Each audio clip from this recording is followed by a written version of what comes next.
Hello guys, welcome back my channel. स्वागत है आप सब लोगों का सुमन ब्लिस ब्लॉग में। कैसे हैं आप सब लोग? आशा करती हूँ कि आप लोग अच्छे होंगे और मैं भी अच्छी हूँ। तो अभी मैं जा रही हूँ सूरत। तो सूरत के लिए निकल चुकी हूँ और मैं बस से जा रही हूँ क्योंकि ट्रेन अभी हमारे यहाँ ग्वालियर से शुरू नहीं हुई है। अभी मथुरा से शुरू हुई है, मथुरा से चलती हैं अभी। तो मथुरा तक पहुँचने में ही बहुत टाइम लगता है और बहुत दूर है मथुरा। हमारे यहाँ से 3-4 घंटे लगते कम से कम। फिर उसके बाद अभी मेरे ख्याल से चल नहीं रही है ट्रेन। तो बस का टिकट हम लोगों ने करा लिया था। तो हम 4-5 लोग जा रहे थे। मैं, मेरे हस्बैंड, मेरी बहन के हस्बैंड और भाई जा रहा था। तो देख लीजिए, ये है बाहर का व्यू। बहुत अच्छा है क्योंकि अभी बरसात का मौसम हो रहा है। तो इतना अच्छा बाहर का मौसम बहुत अच्छा हो रहा था। हमारे यहाँ पानी नहीं बरस रहा है, लेकिन जो गुजरात का एरिया है वहाँ पे पानी बरस रहा है। अभी हमारे एमपी के साइड में थोड़ा कम पानी बरस रहा है, वहाँ पे बहुत गर्मी पड़ रही है। तो ये देख लीजिए, ये क्यूट सी बेबी दिख रही है, मेरे साथ सो रही है बाजू में। और ये है मेरी बहन की लड़की। तो हम लोग सो रहे थे, उसको खिड़की चाहिए थी, वो रो रही थी खिड़की के लिए। तो मेरे बाजू में लिटा दिया उसको, वो खेल रही है। और फिर हम लोग एक होटल पर रुके क्योंकि सुबह का टाइम हो रहा था तो मुझे चाय पीनी थी। तो एक जो होटल था उस पर रुके हम लोग। पहले हमने चाय दी, वहाँ पे क्या मिल रहा है, मैंने इनसे बोला कि वहाँ पे क्या मिल रहा है वो देख कर आओ। और भूख भी लगी है और चाय भी, सुबह सुबह चाय पी के मूड फ्रेश हो जाता है। तो फिर चाय लेकर आए पहले, फिर पोहा लेकर आए। पोहा भी वहाँ पर सिर्फ एक ही प्लेट बचा हुआ था, तो एक ही प्लेट ले लिया। मैं और मेरी बहन ने एक ही प्लेट ले ली, उसी में से दोनों लोगों ने खा ली। क्योंकि आपको पता है कि बस वहाँ पे बस रुकी तो तुरंत ही सारे पोहा बिक गए, वहाँ के ख़त्म हो गए। तो हम लोगों ने बस फिर बिस्किट और जो चिप्स होते हैं वो ले लिए थे वहाँ से। तो हम लोग वहीं पे बैठ के खा रहे थे क्योंकि बस में बैठे बैठे बोर हो जाते हैं, चक्कर आने लगते हैं मुझे बस में। लेकिन मजबूरी में आना पड़ा मुझे क्योंकि ट्रेन नहीं चल रही थी और आना पड़ा। कम से कम 4 से 5 महीने हो गए थे मुझे गांव में रहते हुए। तो हमने कहा चलो चलते हैं, धीरे धीरे जैसे तैसे पहुंच ही जाएंगे। तो पूरा एक सोफ़ा होता है वो बुक कर लिया था हमने।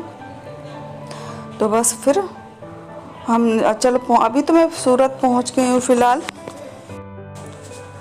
तो मैं खा रही थी और साथ ही साथ में बातें भी करती जा रही थी कि जब तक बस चलेगी नहीं तब तक यहीं बैठेंगे। क्योंकि बस में बैठते मुझे ऐसे सर घूमने लगता है, चक्कर जैसा आने लगता है। हर किसी को बस नहीं बस में बनता है।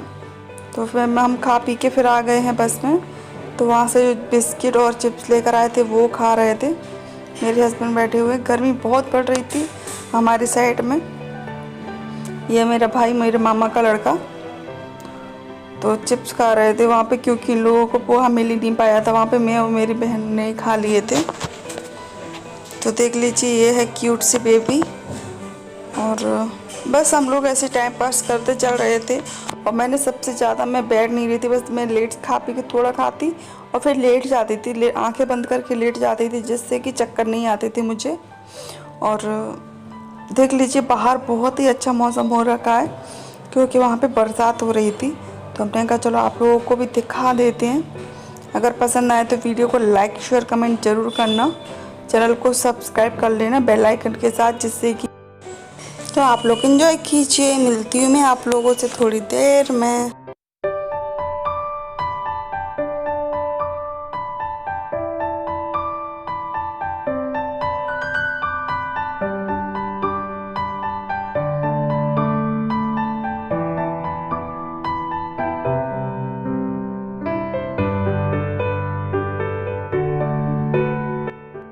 तो हम लगभग सूरत में पहुंच चुके हैं और ये है बहुत ही अच्छा एक बढ़िया मंदिर।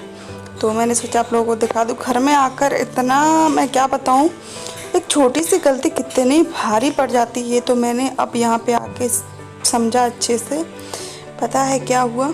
देख लीजिए, सारा सामान कैसे बिखरा हुआ पड़ा है। देखो, घर पे पहले कम से कम 15-20 मिनट दिन के लिए जाते थे तो कोई बात नहीं। यहाँ पे 4 से 5 महीने हो चुके हैं। तो देखो, सामान हमारा रखा है जैसे कि तैसे, सारा का सारा सामान मतलब ऐसा ही पड़ा हुआ है। और हमने क्या गलती की वो मैं आप लोगों को बता देती हूँ कि हमने एक जो चौथे मंजिल पे है मेरी रूम, तो वहाँ पे एक अंदर वाले रूम में एक खिड़की थी और अंदर वाले रूम में एक कबूतर का एक बच्चा था।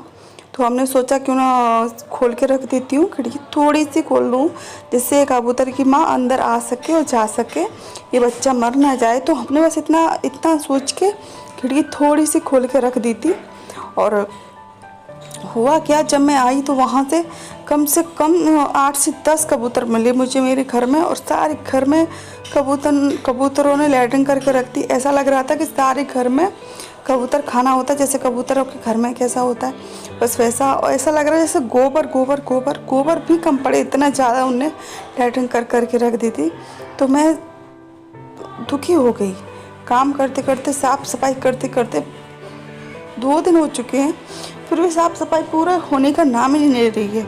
कहीं कुछ मतलब रह ही जा रहा, अभी भी रह गया है बाकी करने के लिए। तो मैंने पहले किचन को स्टार्ट किया, तो मैं धो रही हूँ पहले जो बर्तन रखने की घोड़ी होती है वो, और जो खाने पीने के हमारे बर्तन है वो, और बाद में फिर हम बाकी का काम बाद में करेंगे। तो फटाफट से धो लेती हूँ, फिर मैं आपको दिखाती हूँ। और अभी ट्राइपॉड भी नहीं निकाला कि जिसमें मैं अपना फ़ोन सेट करके आप लोगों को दिखा सकूं, तो हाथ में पकड़ के थोड़े थोड़े दिखा रही हूँ। तो बर्तन धो के रख लिए, अब इसको लगाना है घोड़ी में, क्योंकि जगह नहीं है नीचे। तो घोड़ी धो के जहाँ पर टंग दी थी मैंने वहाँ पर टांग दी है, तो बर्तन लगा देती हूँ फटाफट से। और 2 दिन हो गए गाइस वहाँ से आई हूँ जब से, रोटी नसीब तक नहीं हुई है। पता है कैसे? क्योंकि वहाँ से आई तो रास्ते में तो मुझे कुछ अच्छा ही नहीं लगता था, क्योंकि मुझे बहुत उल्टियाँ होती थी बस में। हालांकि मैं गोली लेकर आई थी साथ में उल्टी की, वो खाई, वो फिर भी उल्टी हुई मुझे 2 बार, 30 घंटे में 2 बार उल्टी हो चुकी मुझे। और उसके बाद फिर यहाँ पे आई, शाम को पहुँचे थे हम, 7 बजे पहुँच गए थे, 7 बजे पहुँच गए थे। फिर घर की साफ़ सफाई की थोड़ी बहुत, हमने कहा इतना तो कर ही ले कि आराम से इसमें रह सके कम से कम, बाकी का कल करेंगे। तो फिर क्या हुआ कि फिर हमने काम करके फटाफट नहाया धोया, तो बज गए कम से कम 10 बज गए होंगे, 10 साढ़े 10 बज गए होंगे। फिर हम लोगों ने कहा कि घर पे कुछ सामान है नहीं, तो हमने कहा चलो बाहर खाना खा के आते हैं। तो बाहर गए, जैसे ही हम बाहर गए तो बरसात शुरू हो गई। तो नीचे हम गए तो बरसात शुरू हो गई, पर वापस घर पे आ गए हम। खिड़की के जरिए घर में पानी घुस रहा था, तो वो हमने उसका इंतज़ाम किया। फिर उसके बाद फिर हम जैसे बरसात रुकी 15-20 से आधे घंटे के बाद, तो फिर हम खाने के लिए फिर दोबारा गए तो इतना पानी भर गया था सड़कों पर कि एक भी रेस्टोरेंट खुला नहीं था। सब दुकानें, मतलब जहाँ की जो ठेले होते वो भी बंद थे, वो भी खुले नहीं थे। तो दूसरे दिन भी ऐसा ही हुआ। दूसरे दिन सारा दिन हो गया मुझे काम करते करते, सुबह से शाम के 5 बज गए। फिर मैं शाम को हमने पानी पूरी खाई, हमने बस उसी से काम चलाया। फिर शाम को हमने दाल चावल बनाए, तब हमने कहीं खाना खाया। 2 दिन ऐसे हो गए मुझे बिना रोटी के। ये हैं कबूतर के बच्चे, तो हमने कहा चलो इनको यहाँ पे रख देते हैं। तो वीडियो पसंद आए तो लाइक शेयर कमेंट करना। मिलती हूँ नेक्स्ट वीडियो पे, बाकी का नेक्स्ट ब्लॉग में।